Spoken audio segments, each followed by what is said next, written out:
इस समय आप देख रहे हैं सबरस टीवी। लेकिन अब जो लोग इस मंच पर शेष हैं वो अपने आप में विशेष हैं।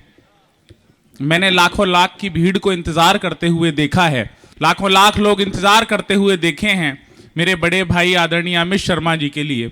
तो मैं चाहता हूं कि अब थोड़ा कवि सम्मेलन के इस पहर में आपकी चेतना और ऊर्जा भी मिले, और अब मैं इस कवि सम्मेलन को एक ऐसा मोड़ देना चाहता हूं। हमारे प्रदेश के मुख्यमंत्री हों या देश के गृह मंत्री हों, जिस रचनाकार के प्रशंसक हैं, ऐसे में अपने अग्रज आदरणीय अमित शर्मा को आवाज दे रहा हूं। और तालियां इसलिए भी बड़ा करिए क्योंकि जब आप उनको सुनेंगे तो आपको लगेगा जैसे शहीदों के मंदिर की देहरी पर बैठकर कोई उनका कीर्ति गायक, कोई उनका शौर्य गायक उनका यशगान कर रहा है। कहीं गेहूं कहीं पे धान की खुशबू महकती है, हमेशा धूप से लोबान की खुशबू महकती है। हमें तो इत्र मलने की जरूरत ही नहीं पड़ती। एक एक व्यक्ति की तालियां आकाश में लहर जाएं, और जो हिंदुस्तान दिल में धड़क रहा हो उसे तालियों की शक्ल दे देना। हमें तो इत्र मलने की जरूरत ही नहीं पड़ती, हमारे दिल से हिंदुस्तान की खुशबू महकती है। जोरदार तालियों के बीच आवाज दें मेरे अग्रज आदरणीय अमित शर्मा जी। जब अवागढ़ एकता जैसी लड़कियों का पीहर होगा तो मेरा तो ससुराल 100% होगा। बहुत अच्छे, वाह। मतलब यहाँ पे सुंदरता बसती है, ब्यूटी है। और मैं तो रिश्तेदार हूँ। जब आप घर की बेटी आपको पता नहीं इसने एकता ने पीहर क्यों कहा, क्योंकि जितने एक्स हैं वो पीहर में ही पाए जाते हैं। हाँ, मुझे पता था इस बात पे मेरा साला जरूर बोलेगा। मित्रों, बहुत आनंद आ रहा है और इसमें कोई झूठ नहीं है। सच में मैं रिश्तेदार हूँ। एकता झूठ बोल सकती है। बहुत अच्छे। लेकिन बहुत अच्छा पढ़ा, बहुत अच्छा कार्यक्रम हुआ। अमित भाई बैठ जाइए। एक आध ब्रेसलेट हाथ में बचा नहीं बचा? हाँ, स्पेशल गर्ल्स के लिए तो होता ही है। तुम्हारे सारे लक्षण जानता हूँ, मेरे घर में भी वही है। बहुत अच्छे। आप सब कुछ स्पेशली ढूंढते हो। तो पिताजी ने कह दिया था कि सरसों बोनी है तो 5 किलो सरसों दादरी से ले आओ। जब दादरी सरसों लेने गए तो एक बाइक पर हमने 5 किलो सरसों बांध ली। वहाँ पर एक कवि सम्मेलन हो रहा था और लगभग 2006, लगभग 18 साल पहले एक व्यक्ति काव्य पाठ कर रहे थे। उनका नाम सबरस मुरसानी था और उनको देखकर कविता लिखनी सीखी। लिखते तो बचपन से थे, पर पहली बार पता लगा कि कवि सम्मेलन ऐसा होता है। आज वो मंच पर बैठे, उन्होंने शुरुआती दौर में बहुत प्रेम दिया, बहुत स्नेह दिया और लेने सरसों गए थे। और आज आपका इतना प्यार मिल जाएगा ये सपनों में भी हमने नहीं सोचा था, कल्पना भी नहीं थी। मेरी माए बैठ के सुन रहे, इससे बड़ा क्या सौभाग्य मिलता। कितने भी बड़े अधिकारी हो जाते, कितने भी बड़े इंडस्ट्रियल हो जाते, कितने भी बड़े व्यापारी हो जाते, कितने ही बड़े व्यक्ति हो जाते, लेकिन साहब सब कुछ मिलता, वो नहीं मिलता जो आज मिल रहा है और हर रात मिल रहा है। अगर आप मूंगफली का स्नेह थोड़ा सा छोड़ दें, सामने वाले भी और पीछे वाले भी, क्योंकि जहां पर काजू बादाम वाले लोग बैठे हों और मूंगफली का मोह थोड़ी देर छोड़ देना चाहिए। बात है भाई, वाह। जब काजू बादाम सामने खड़ा हो तो मेरा ही आनंद लीजिए कि सच में मुझसे सुंदर कोई नहीं है। लड़की वैसी थोड़ी ब्याह होगी तुम। सोच रहा हूं कहां से शुरू करूं, क्योंकि उस समाज के सामने खड़ा हूं। मेरे मर्यादा पुरुषोत्तम भगवान श्री राम को लाने वाले आप हैं। मैं कहते हुए रोमांचित होता हूं। जगत गुरु विद्यासागर महाराज जी का यहां पे नाम लिया गया और आप मुझे कहते हुए कोई गुरेज नहीं है। जितना उनको जैन समाज मानता था उससे 1 लाख गुना हिंदू समाज और सनातन समाज मानता। क्या बात है, जिंदाबाद। पूरी दुनिया के इकलौते संत थे जहां पर आकर प्रधानमंत्री भी साष्टांग कर देता था। चारों पीठों के शंकराचार्यों के सामने कभी भी देश का प्रधानमंत्री, गृह मंत्री ने साष्टांग नहीं किया। सौभाग्य प्राप्त हुआ, सौभाग्य प्राप्त मुझे हुआ कि मैंने बीच में लकड़ियां लगा रखी थी, 1-2 बल्लियां लगा रखी थी। एक छोटी से तख्त पर आचार्य श्री बैठे हुए थे। नंगी आंखों से उनके दर्शन प्राप्त हुए तो मुझे ऐसे लगा कि मैंने अपनी देवादिदेव भगवान महादेव के दर्शन कर ले हो। क्योंकि जब मेरे आराध्य भोले बनकर कैलाश पर्वत पर बैठते होंगे तो ऐसे ही लगते होंगे। नमन करता हूं, प्रणाम करता हूं और बहुत आभार व्यक्त करता हूं। जिस तरह मैं कहना चाह रहा हूं कि मेरे मर्यादा पुरुषोत्तम का मंदिर आपने दिया, मेरे कृष्ण के मंदिर की रिट आपने डाली, और मैं नमन करता हूं हरि शंकर जैन और विष्णु शंकर जैन। क्योंकि मित्रों, जहां पर हरि हो, ताली रोकना, अगली बात पर बजा देना, जहां पर हरि हो, जहां पर विष्णु हो, जहां पर शंकर हो, और जब जैन लगा दिया जाता है तो पूरा सनातन पूरा हो जाया करता है। तब जाके आपको जिंदाबाद भैया। आपने सब कुछ दे दिया साहब, मैं आपको क्या दूंगा? लेकिन कोर्ट के फैसले से मंदिर बना साहब, किसी ताकत से नहीं बना। विष्णु जैन जी ने केस लड़ा, पाराशर जी ने केस लड़ा, नंगे पैर केस लड़ा। जब विष्णु शंकर जैन से पूछा गया आप चप्पलें क्यों उतार देते हो कटघरे में, ये तो परंपरा नहीं है, कोट पहना हुआ है कल और चप्पलें उतार दी।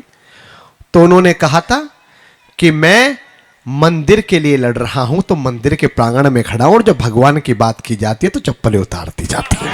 क्या बात है, वाह वाह। उस समाज के सामने मैं खड़ा हूं। लेकिन लोगों ने फिर कहा कि मंदिर तो बन गया, हम इसे तोड़ देंगे। हम किसी कानून को नहीं मानते, हम न्यायपालिका को नहीं मानते, हम इस देश के संविधान को नहीं मानते। मित्रों, मंदिर किसी ताकत से, किसी उन्माद से नहीं बना था। मंदिर किसी की हत्या करके नहीं बना था। 100 करोड़ का हिंदू समाज था, अगर चाहता तो 100 घंटे में मंदिर बना लेता। लेकिन 29 वर्ष माननीय सर्वोच्च न्यायालय के द्वार पे खड़ा रहा, चाहे न्यायालय इधर फैसला दे दे या इधर फैसला दे दे। इससे बड़ी अहिंसा की मिसाल पूरी दुनिया में नहीं होता। लेकिन जब लोगों ने कहा कि हम मंदिर तोड़ देंगे, हम किसी भी चीज को नहीं मानते, संविधान न्यायपालिका कुछ नहीं मानते, तब मैंने 8 पंक्तियां कही। और ये 8 पंक्तियां मुझे बता देंगे अवागढ़ वालों कि आपके सामने मुझे कितनी देर कविता पढ़नी है। कि वो बोल रहे थे जन्मभूमि पर एक पाषाण नहीं होगा, आप एक पत्थर तक नहीं रख सकते।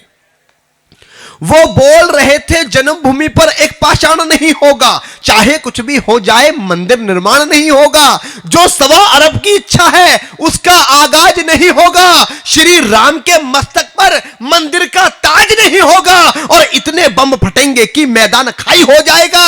सर्वोच्च न्यायालय का निर्णय भी धराशायी हो जाएगा। और हम चिता सजाकर बैठे थे और मौका आर पार का था।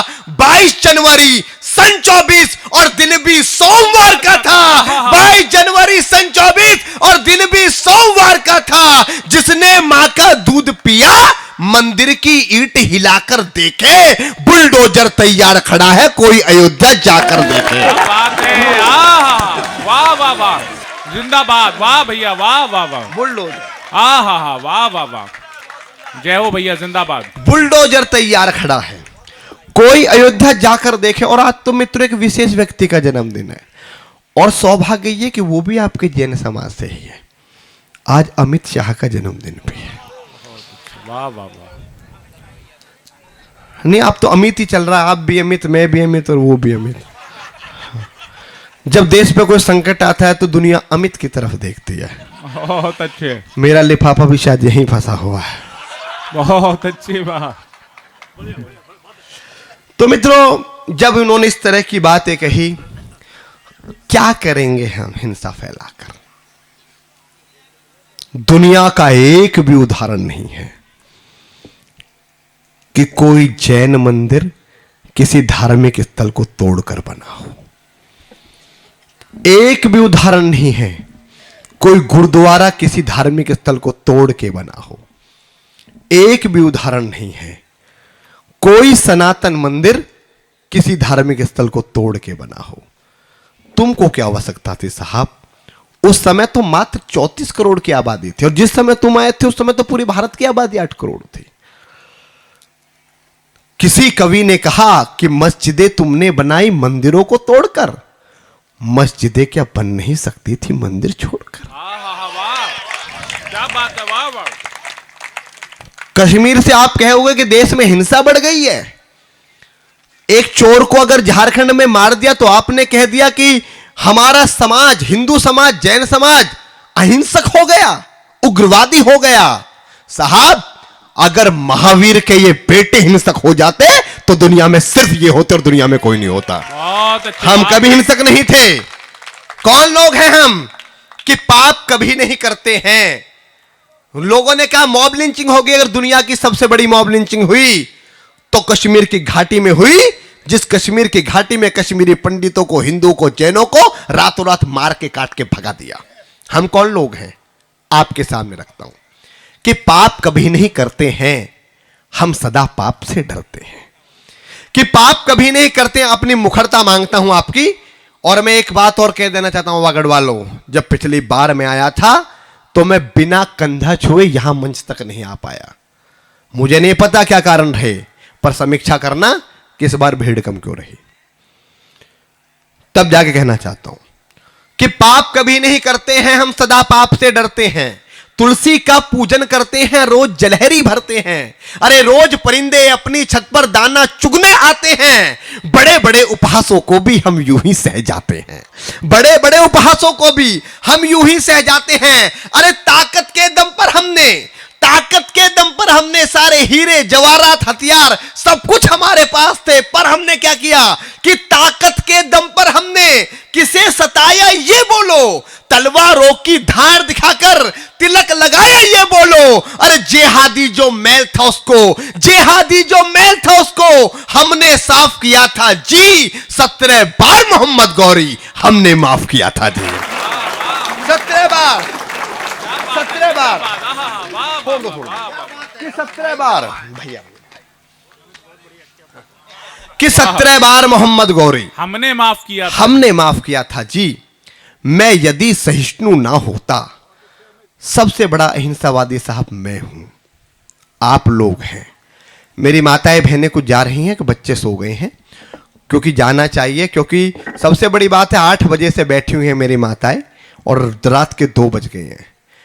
जिन बच्चों के कानों में इस समय पर, इस उम्र में कविताएं जा रही हैं, तो आप कल्पना कर सकते हो उन बच्चों का भविष्य क्या रहेगा भविष्य में। नमन करता हूं कि ताकत के दम पर हमने किसे सताया ये बोलो, ताकत के दम पर हमने किसे सताया ये बोलो, तलवारों की धार दिखाकर तिलक लगाया ये बोलो।